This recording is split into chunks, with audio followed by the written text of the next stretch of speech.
Olá pessoal, tudo bem? Começa agora mais um X da Questão, o seu programa de informação, reflexão e debate de ideias. E para o programa de hoje, recebemos em nosso estúdio o secretário da Fazenda de Rio Preto, Ângelo Bevilacqua, e o advogado Henrique Melo, ele que é presidente da Comissão de Direito Tributário da OAB Rio Preto. E o nosso assunto, claro, é a matéria tributária, né, a questão financeira, mais precisamente a crise que envolve aí os municípios.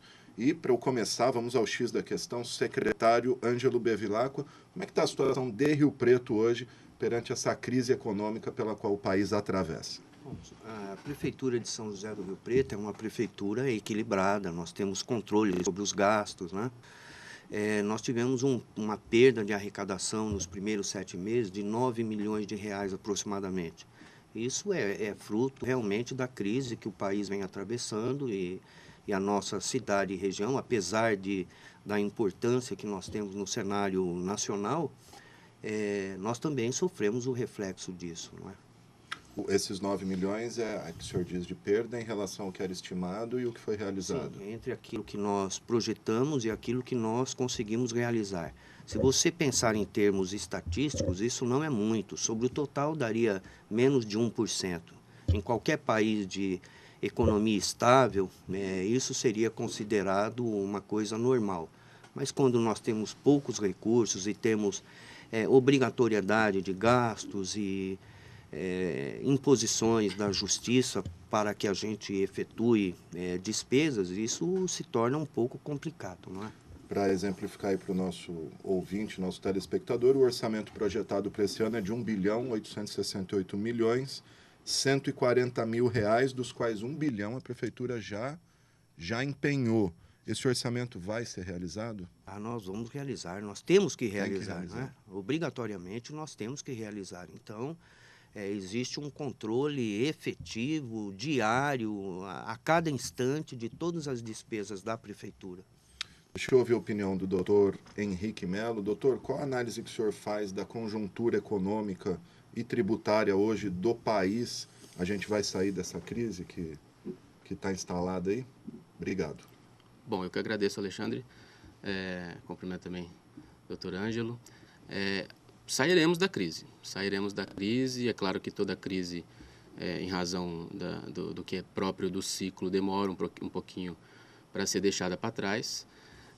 Os reflexos principais estão realmente nos municípios dessa crise econômica, uma vez que os municípios não têm só as receitas próprias, né, para trabalhar, são muito fechados com relação ao orçamento, né, as despesas obrigatórias, e dependem muito de repasse. E num ambiente de crise, tanto político, crise institucional e crise financeira, não tem saída, a queda no repasse, e mais do que isso, né, o município muitas vezes não consegue fazer frente às despesas, e isso acaba prejudicando ali, inclusive com a glosa dos repasses. Então acaba ficando aí um ciclo vicioso nesse sentido, mas sairemos da crise. O governo vem tomando medidas que são importantes.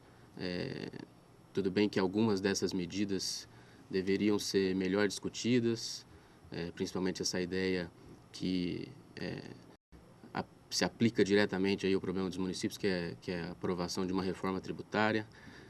Então, isso deveria estar sendo melhor discutido com os municípios, que são aí talvez a parte mais interessada nesse assunto, né? Mas sim, sairemos da crise. Legal. A gente tem uma palavrinha do prefeito Edinho Araújo, que comentou recentemente sobre a crise pela qual Rio Preto atravessa, Rio Preto e o país todo.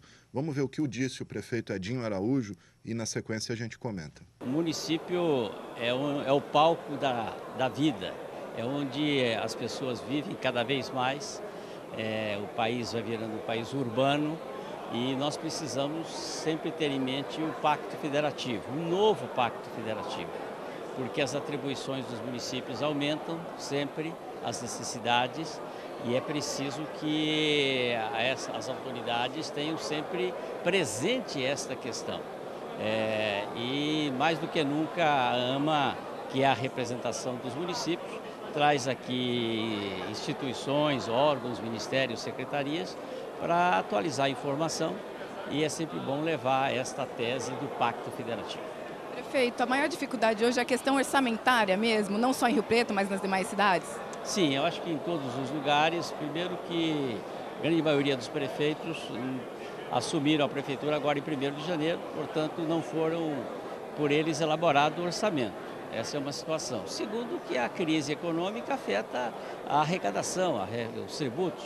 Haja vista as últimas informações com relação ao mês de julho, a queda de arrecadação no país. E isto reflete diretamente no município, que não pode imprimir dinheiro, que não pode gerar inflação, enfim, e nem aumentar impostos. Ok, gente, conferimos aí então o que disse o prefeito Edinho Araújo. São vários pontos, né? Vamos começar pela questão do pacto federativo, que o prefeito quer dizer que cada vez mais a União e o Estado jogam atribuições para os municípios na área da saúde, educação, e não faz a devida compensação. O que poderia ser feito nesse caso, doutor Henrique Melo? Essa questão importantíssima e muito interessante colocada pelo senhor prefeito, no sentido de rever, na necessidade de revisão do Pacto Federativo. Quando da Constituição de 88 foi feito um Pacto Federativo e ficou estipulado assim, algumas funções para o Estado como um todo, para a União, para os Estados-membros e para os municípios e Distrito Federal. Acontece que de lá para cá, como você disse, o prefeito também menciona, os municípios ficaram muito inchados com relação ao que é preciso entregar para a população. Então, o protagonismo com relação à entrega dos serviços que são esperados pelo Estado como um todo está nos municípios. E se o protagonismo está nos municípios, então, se você começa a pensar em reformas que são boas do ponto de vista de arrecadação para a União e para estados, mas relega aos municípios uma situação que não é confortável, então realmente é o caso de rever o Pacto Federativo. Inclusive, eu penso que talvez fosse o caso de pensarmos em inverter o Pacto Federativo, fazer com que a União viva de repasses, né? Fornecer todos os instrumentais para os municípios, para que os municípios tributem renda, tributem consumo de maneira adequada, arrecadem, porque o prefeito disse bem, né? Nós vivemos num mundo urbano, né? Vivemos na cidade. Então, se a gente der todo esse instrumental para o município vai ter mais condições de bancar todos os serviços que ele precisa bancar, oferecer esse serviço todo de qualidade e repassa para a União o que for necessário repassar. É claro que isso é uma utopia, ninguém hoje... Seria o melhor dos mundos. Seria o melhor dos mundos para os municípios, mas hoje, no ambiente político que nós estamos e no nível de desenvolvimento histórico social do país, a gente não chegaria nisso hoje, mas talvez fosse o caso dos políticos começarem a pensar nesse assunto de maneira mais séria. É claro que essa é uma provocação, mas talvez tenha aí uma noção importante de qual é o papel relevante do município nessa questão e pensando bem se a União realmente está fazendo a parte dela e se os estados estão fazendo a parte deles. Legal. É isso, secretário. E além disso, o senhor dizia também da interferência, muitas vezes, do judiciário no próprio orçamento, como disse o prefeito ali, um orçamento que nem foi elaborado pela atual gestão. Queria que o senhor comentasse isso. Primeiro, eu gostaria de comentar as palavras do doutor Henrique Melo. É bom um debate assim, né, onde os dois caminham para o mesmo lado, né? Não existe o contraponto da coisa. Eu tenho a mesma maneira de pensar do doutor Henrique. Realmente, a Prefeitura de Rio Preto, como todas as outras, existe uma imposição frequente, né, do Poder Judiciário sobre as atitudes e atividades que a Prefeitura desenvolve, né, no setor da saúde, da educação. Muitas das coisas nós pensamos que talvez não devêssemos fazer, mas existe uma imposição e a imposição legal está aí para ser cumprida. Nós podemos argumentar, mas temos que cumprir. Realmente é muito complicado para nós trabalharmos com um orçamento que eu considero travado, é diferente do setor privado de onde eu venho. Você tem casos que existe um limite mínimo para que você gaste, como é no caso da saúde, na educação. E em outro lado você tem um limite máximo para que você gaste, né? O orçamento ele é muito controlado. E ontem eu estava conversando na secretaria, a lei de responsabilidade fiscal é clara. Se nós deixarmos R$ 1 sem pagar de um ano para o outro e não tivermos o recurso para isso, o prefeito pode ter as contas rejeitadas. Realmente, eu acho que tem que haver uma alteração nesse pacto federativo, que é extremamente exigente com os municípios, mas não tanto com a União e com os estados. Com o próprio estado, E né? tudo acontece na cidade onde nós moramos. E Rio Preto é uma cidade privilegiada. Eu conversei com alguns secretários de Fazenda numa reunião dos secretários do Estado em Ribeirão Preto, agora no mês de julho. Eu fiquei impressionado com a situação financeira e econômica da grande maioria dos municípios, que estão realmente com as contas explodidas, sem capacidade de geração de caixa e sem capacidade de pagar aquilo que o município deve. A situação é extremamente penosa para a grande maioria dos municípios. Porque Rio Preto, o senhor disse privilegiado, é porque ela ainda tem uma arrecadação própria, né? Não só de IPTU e ISS, mas repasses importantes como o ICMS e o próprio FPM. Sim. E esses municípios pequenos vivem basicamente do FPM, né? De repasses. De repasse. Rio Preto é uma cidade importante no cenário estadual e nacional.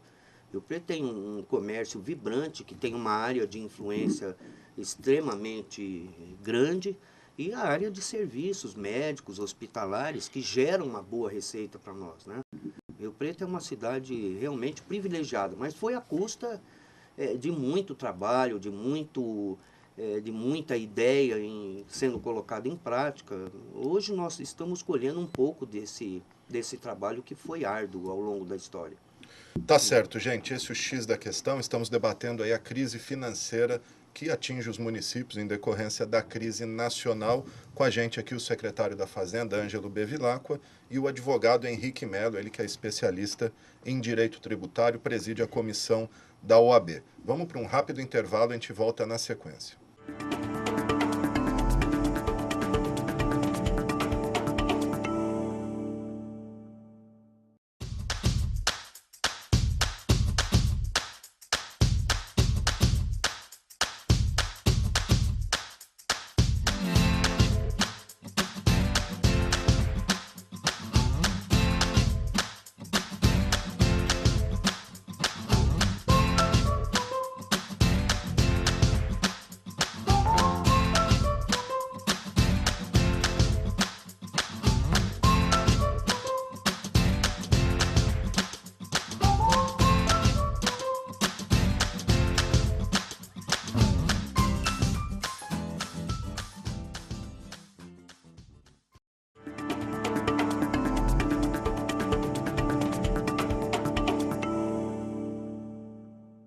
Ok, gente, estamos de volta com o X da questão, hoje debatendo a crise financeira nos municípios. Quero começar com o doutor Henrique Melo, falar um pouquinho da reforma tributária que está em discussão. São várias reformas em discussão no Congresso, né, na esfera nacional, reforma política, reforma tributária, reforma trabalhista já aprovada. Pela reforma trabalhista em discussão lá, resumidamente, o governo propõe a extinção do ICMS estadual, IPI e COFINS federal e do ISS municipal. Em contrapartida, seria criado um imposto sobre o valor agregado no Estado e um seletivo para a União para casos de energia, combustível, comunicação, cigarro, bebida, veículos eletrodomésticos, etc. E para os municípios seria compensado com o IPTU integral, que já é, IPVA integral, hoje é 50%, né, secretário, que vem para o município, ITR, ITBI e imposto sobre herança. É essa a solução, doutor? Olha, a criação de um IVA ou de um IBS, como alguns costumam chamar, né, um imposto sobre bens e consumo, sobre bens e serviços, perdão, é interessante, né? É um modelo aplicado mundo afora. Eu já estive lá fora estudando essa questão. Em 2012 fui lá estudar na Europa a questão do Value Added Taxation, né? Do imposto sobre os valores adicionados. Esse é um modelo interessante, mas o sistema tributário brasileiro tem algumas particularidades, o sistema político brasileiro, a federação brasileira tem algumas particularidades que devem ser levadas em conta. Então, com relação à ideia de simplificação, ou seja, vamos extinguir 10 tributos e vamos colocar um no lugar. Esse ponto é interessante. Faz parte da racionalização do sistema tributário nacional você simplificá-lo. Então, se você coloca 10 tributos, um tributo no lugar de 10 tributos, você acaba, sim, simplificando deveres instrumentais, né, as obrigações acessórias, você reflexamente diminui o custo Brasil, você diminui o custo para cumprir, né, o compliance cost, né, você diminui o custo para cumprir com essas obrigações de pagar os tributos.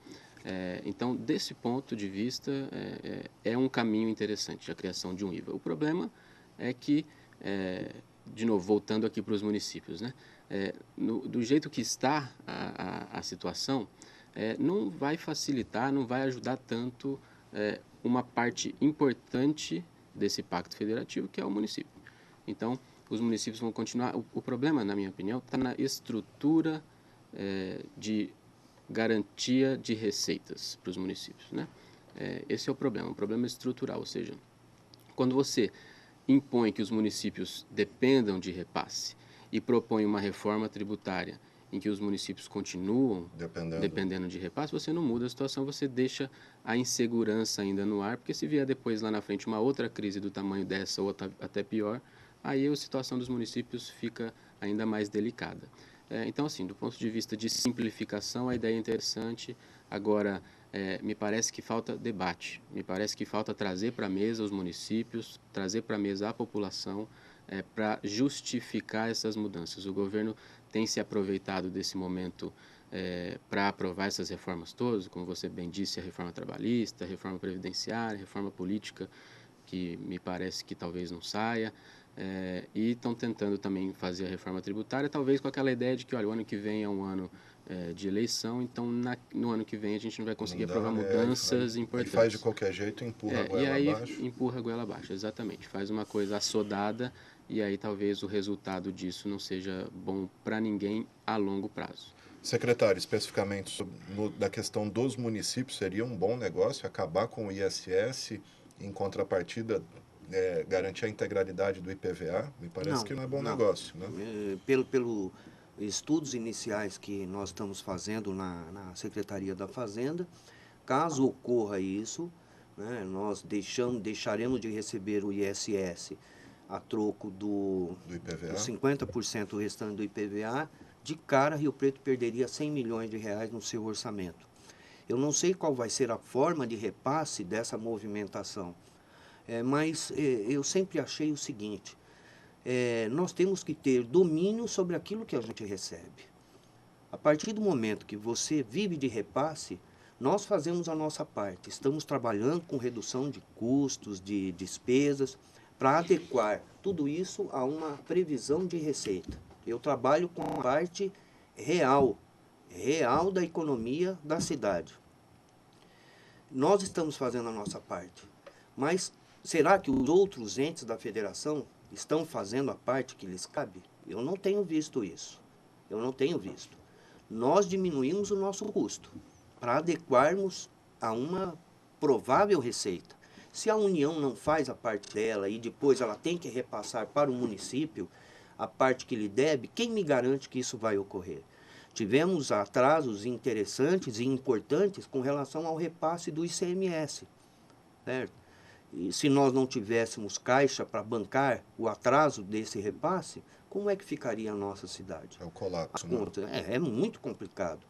Então, houve a mudança de acordo com essa lei 157, que entra em vigor agora do ISS a partir de 1º de janeiro. Houve uma complicação muito grande. Os planos de saúde, as empresas de consórcio, elas vão ter que recolher o ISS no domicílio do tomador. Então, a Unimed, por exemplo, tem mais de 500 municípios na região, no estado onde ela presta serviço. Então, imagine, você quer simplificar de um lado e complica do outro, como é que a Unimed vai gerenciar o pagamento disso em 500 municípios? O Rio Preto vai ter uma perda muito grande com relação à arrecadação de serviço de planos de saúde do ISS. né? Assim como nos consórcios, que também vão ter que recolher no domicílio do tomador. É uma forma de você distribuir, né, o pagamento de impostos. Mas em economia a gente sabe, quando você trabalha com comércio internacional, quando um país tem um superávit muito grande, outro está tendo prejuízo, está tendo déficit, isso é normal. Como é que fica? Nós vamos perder a arrecadação, certo? E eu não tenho que a fonte de entrada de recursos, vamos perder bastante, sabe, um recurso importante do nosso orçamento. Nós vamos ter que estudar isso. Eu acho que os municípios têm que se unir e praticar uma política de convencimento e de discussão mais séria dessa questão de alteração tributária. Nós não podemos aceitar que simplesmente façam as mudanças e nos empurrem goela abaixo, como você disse agora. Tudo acontece aqui, é aqui que nós moramos, é aqui que nós vivemos. Nós temos que acertar a nossa situação. E com relação à reforma tributária, eu já tenho mais de 30 anos de mercado. Eu sempre ouvi falar, sempre, é uma coisa terrível, e não sai, e não vai sair. Outro dia eu comentando, eu falei, por que uma empresa, uma indústria vai sair daqui, montar lá nos confins do norte do país, né? Uma fábrica? Ela vai por quê? Porque o local é bonito, porque o local é interessante? Não, ela vai porque tem um mercado e se tiver incentivo fiscal para aquilo. O próprio governo federal, através da política de incentivos da Sudan e da Sudene, ela oferece até 75% do imposto de renda, de isenção, para que as empresas se implantem lá, certo? Como é que você vai falar para um Estado que depende de oferecer incentivos, certo? Para que a indústria se instale lá, gere emprego, gere impostos, vai proibir? Como é que nós vamos conseguir entender isso?